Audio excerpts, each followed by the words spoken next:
sais pas quelle peau je vais préférer mettre en miniature, mais en tout cas, bah, vous savez déjà. Bon, et bien, je fais ce grand retour sur YouTube, sur cette chaîne YouTube qui n'a pas tourné depuis maintenant 3 ans, avec cette coupe.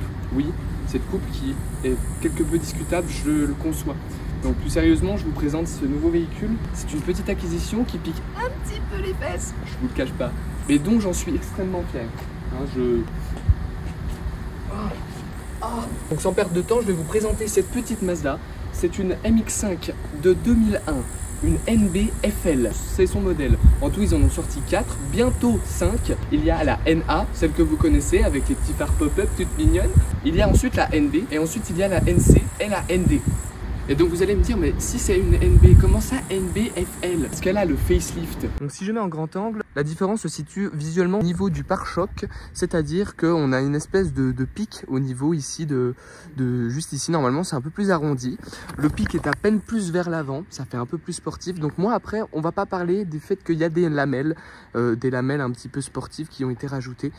Ce n'est pas moi qui l'ai fait, c'est l'ancien propriétaire, mais franchement, bah, ça lui donne un petit style quand même assez sportif. Peut-être qu'il lui manque, selon moi, un béquet. Donc à la base, je voulais mettre un aileron magnifique et tout, mais en fait, vu que j'ai acquis celle-ci et pas une autre, qui est quand même assez classe hein, visuellement, peut-être que mettre un aileron bien surélevé, bien visible, bien tuning, ça serait vraiment peut-être gâcher la ligne, la beauté de ce véhicule.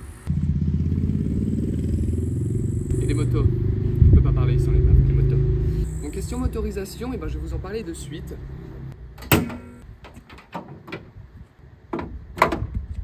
On a ici un moteur 4 cylindres en 140 chevaux, donc monté normalement en 140 chevaux, mais petite particularité, c'est la version avec le nombre de chevaux le plus élevé. Parce qu'en fait on a la version 110 chevaux en 1.6, la version 130 chevaux déjà en 1.8, après ils ont ressorti une version aussi en 1.8 qui elle cette fois est en 140 chevaux, plus encore après ils ont ressorti une autre version. J'ai souvent vu monter sur les NBFL, mais c'est assez aléatoire je vous avoue, donc je vais pas pouvoir vous préciser exactement sur quel modèle on va retrouver ce moteur précisément, mais celui-là c'est le 146 chevaux, c'est à dire qu'en gros c'est le 140 chevaux normal avec ce système là qu'on voit passer avec ce tube ici, avec ça. Je vous avoue, j'ai essayé de me renseigner de partout et j'ai jamais trouvé quelle fonction il avait exactement, mais en gros ça fait gagner 6 chevaux sur le papier, et en fait ça permet d'avoir un peu plus de couple au début de l'accélération, c'est à dire qu'elle est un peu plus coupleuse vers les 2, 3, 4 000 tours que sur une 140 chevaux normale. Ce qui est intéressant, c'est que déjà c'est un moteur sportif qui est fait pour monter dans les tours, mais sur un châssis avec propulsion arrière. Et c'est là tout l'intérêt de cette voiture, selon moi. C'est-à-dire qu'on a un châssis qui est précisément de 165 kg à vide, qui est relativement léger hein, pour une voiture, et 145 chevaux tout à l'arrière. Évidemment en essence, pas en diesel, en atmosphérique. Dessus d'ailleurs, j'y ai ajouté un petit filtre donc type origine NK, afin qu'elle respire un petit peu mieux, et puis surtout que les NK ils sont bien réputés en termes de durabilité. Donc depuis que je l'ai eu là, je l'ai acquis il y a 3 mois, donc j'en ai profité avant de tourner cette vidéo, et en fait je me suis rendu compte que le système hydraulique de l'embrayage, donc cylindre émetteur là-bas et récepteur qui est là-bas en dessous, fuyait. Donc j'ai acheté un petit kit sur ce site là d'ailleurs, 949 Racing. Le cylindre émetteur qui est juste ici est le cylindre récepteur, on ne verra pas mais qu'elle a en dessous, plus une petite durite donc sportive qui est censée donner un petit peu plus de rigidité à l'embrayage, enfin quand on débraye. Sinon dites-moi ce que vous en pensez, parce que moi très honnêtement je trouve ça vraiment juste magnifique hein, très honnêtement, un style vraiment très en même temps ancien mais classe à l'intérieur. Voici le tableau de bord. Je viens de changer de trépied afin d'avoir plus de visu. Donc sur cette Mazda, j'ai à toutes les options possibles, à part une seule, la chauffe des sièges. Enfin du moins je n'ai pas vu de bouton et ni de câble connecté au siège, donc je pense que non. Là le facelift. Elle a la boîte 6 vitesses, ce qui est pas commun. Elle a donc aussi ce moteur avec le système qui s'appelle d'ailleurs, j'ai oublié de le préciser, le système TTV ou VVT. J'ai oublié exactement.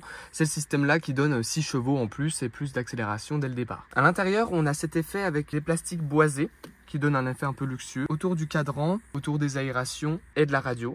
On voit aussi qu'on a le système Bose de son qui donc donne un son assez agréable, hein, même si c'est une voiture qui a 25 ans. Aujourd'hui, le son est vraiment correct. Donc après, moi, je me branche avec un système pour mettre mes musiques ce système-là. Je pense que vous le connaissez. Ça envoie tout simplement des ondes radio et il faut venir les détecter avec une fréquence bien précise. Ça fonctionne. J'ai des sièges semi-baquets d'origine en cuir beige, donc comme l'intérieur évidemment. Une fermeture centralisée. Je trouve ça... voilà, c'est super. Le volant sportif, il y a eu deux types de volants, donc le volant normal où ça faisait une barre normale au milieu avec, ça faisait un volant un peu plus style classique. Là, celui-là, il est un peu plus style sportif avec la petite mention Nardi. De même sur le Pomo d'ailleurs qui aime bien faire des 360, hein, j'ai remarqué, il aime bien. Apparemment, c'est un problème, problème entre guillemets qui arrive souvent. Donc lui, je sais pas si d'ailleurs je le changerai pour remettre un peu plus tuning ou si je le laisse, étant donné que c'est un Nardi quand même et qu'il n'est pas moche ni usé ou quoi, c'est simplement qu'il tourne. Donc soit je le répare, soit je le changerai et mettre un truc un peu plus tuning. Ceux qui sont en acier, qui sont très stylés et puis qui accrochent bien pour passer les vitesses. Parce qu'en même temps, je voudrais bien mettre un petit short shifter là-dessus. Bien que les vitesses soient d'origine très courtes. Hein. Je ne sais pas si on voit le débattement. Je vous avoue, le débattement, il est de ça. Voilà. C'est vraiment très léger. Et la marche arrière qui est tout au fond. On peut donc décapoter si on le souhaite. Il faut simplement baisser les pare-soleil. C'est vraiment tellement petit que j'ai envie de dire qu'ils en ont mis vraiment juste pour l'homologation et c'est tout. On déclipse comme ça. De l'autre côté aussi. Et on pousse. Elle se range toute seule. Et là, on a une vision panoramique de 360 degrés. Et c'est donc très agréable, très honnêtement. Il y a aussi un truc très stylé que je voudrais vous montrer. C'est peut-être tout con et les connaisseurs sauront déjà. Et puis ça n'impressionnera plus personne. Mais quand même.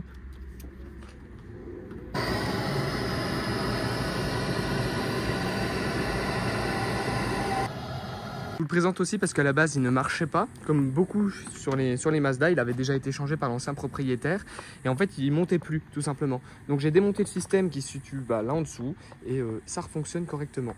D'ailleurs quand je vous disais qu'elle était quasiment avec toutes les options, c'est-à-dire que sur la plupart des Mazda, je crois qu'elles ont de base cette vitre parce que c'est logique, c'est quand même plus agréable d'avoir une vitre en verre avec d'ailleurs le système anti-givre. Il y a quand même beaucoup de fois cette option qui avait été enlevée par les possesseurs des toutes premières Mazda qui avaient en gros demandé à avoir une vitre en plexiglas, ce qui empêchait de le casser évidemment parce que du coup c'est sûr que quand on replie souvent la capote, ça peut créer un risque. Et d'ailleurs si on casse, il faut venir tout découdre pour tout recoudre. Donc effectivement c'est une peur constamment qu'on pourrait avoir. C'est quand même bien plus agréable d'avoir une vitre en verre qu'en espèce de plexiglas qui se plie et donc qui fait des gros traits de partout. Enfin bon. Ce que j'aime bien aussi, donc ça c'est un rajout de l'ancien propriétaire et ça commence un petit peu à s'oxyder, mais j'adore cet effet un peu sportif pareil pour l'ouverture de la trappe à essence. Pour l'ouvrir, il faut venir à l'intérieur, ouvrir ce compartiment et là nous avons un petit loquet qu'on va venir tirer. Donc ça c'est pour le coffre et ça c'est pour l'essence. Donc là si je tire dessus vers le haut comme ça,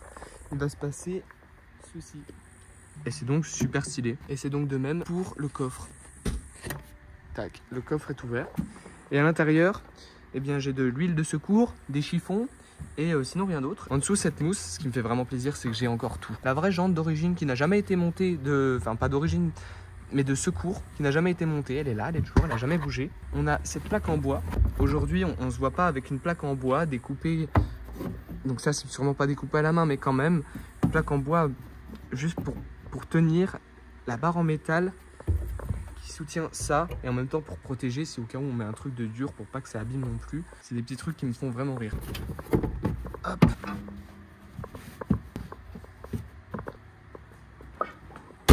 J'adore aussi floquer Miyata sur les tapis. Pareil, il faut que j'y nettoie. Hein. J'avais déjà un peu tout nettoyé la voiture, mais bon, ça fait depuis 3 mois que je l'ai et que je roule beaucoup avec.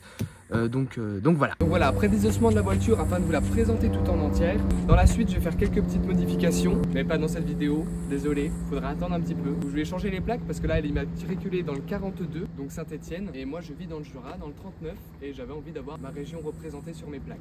Deuxième petite chose aussi que j'avais oublié de vous montrer et que je vais refaire, c'est simplement une petite vidange du liquide de refroidissement. J'ai déjà acheté tout le liquide qu'il fallait. Simplement parce que le liquide de refroidissement, il a cette couleur là. Même pour la vidange de la boîte à vitesse qui se situe là en dessous et la vidange du pont, donc du différentiel, que ça aussi je ferai prochainement. Oui, parce que sinon pour le moteur j'ai déjà fait la vidange en même temps quand j'avais surélevé la voiture pour changer le cylindre récepteur et émetteur du système hydraulique de l'embrayage. Et pour terminer, j'avoue j'ai un peu craqué. j'ai acheté un petit silencieux en double sortie, donc faite pour celle-ci, pour remplacer cette sortie-là qui est pas forcément moche, mais pas non plus des plus agréables à regarder. Ça fait pas très sportif, ça me fait bof. Et avec celui-ci, on en aura 2 grosses et évidemment le bruit qui ira avec. À premier degré, je suis très pressé de le monter. J'aimerais le faire en vidéo évidemment pour voilà, faire un petit comparatif d'ailleurs de bruit en même temps.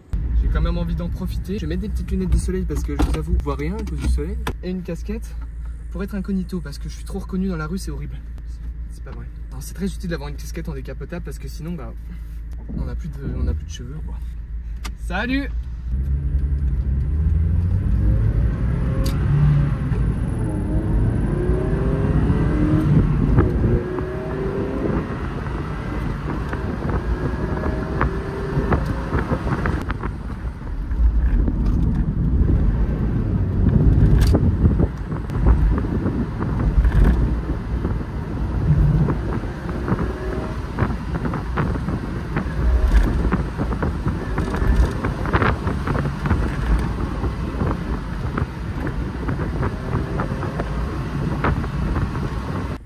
Bon là écoutez, je viens de caler la caméra mais comme je le pouvais, on verra si ça passe.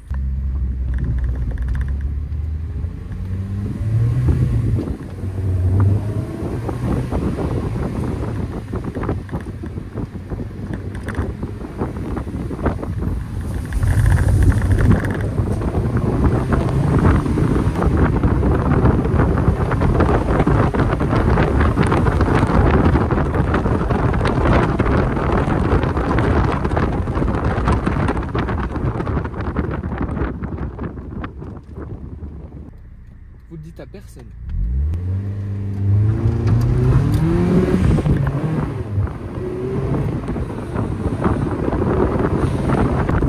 La caméra elle est tombée.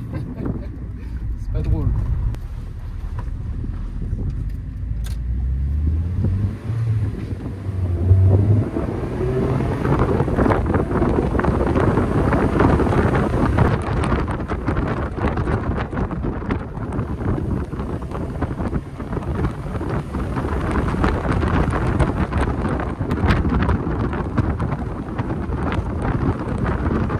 Je viens de trouver un petit spot mais vraiment magnifique et je pense que c'est ici que je clôturerai ma vidéo. Alors attendez, je me cale et tout, je me fais quand même une petite coupe parce que quand même c'est dégueulasse, on peut essayer de faire mieux. Je vais donc vous souhaiter une bonne fin de journée si vous regardez cette vidéo en fin de journée, une bonne nuit si vous regardez cette vidéo pendant la nuit, une bonne matinée si vous regardez cette vidéo dans la matinée. On se connaît, 3 h du matin, je sais là que vous êtes là. Comment je sais? Je suis pareil. En tout cas, surtout n'oubliez pas de rester à l'affût pour les prochaines vidéos et surtout kiffer la vie. Regardez, je m'achète une petite Mazda MX-5, j'ai pas de leçon à donner, j'ai rien à dire mais profitez quoi, merde. Je vois trop de gens déprimés aujourd'hui, c'est relou un peu. Allez, bisous sur la fesse gauche et droite. J'ai oublié de préciser quand même, bisous sur la fesse gauche et sur la fesse droite. En attendant, je vous laisserai sur un dernier petit rush.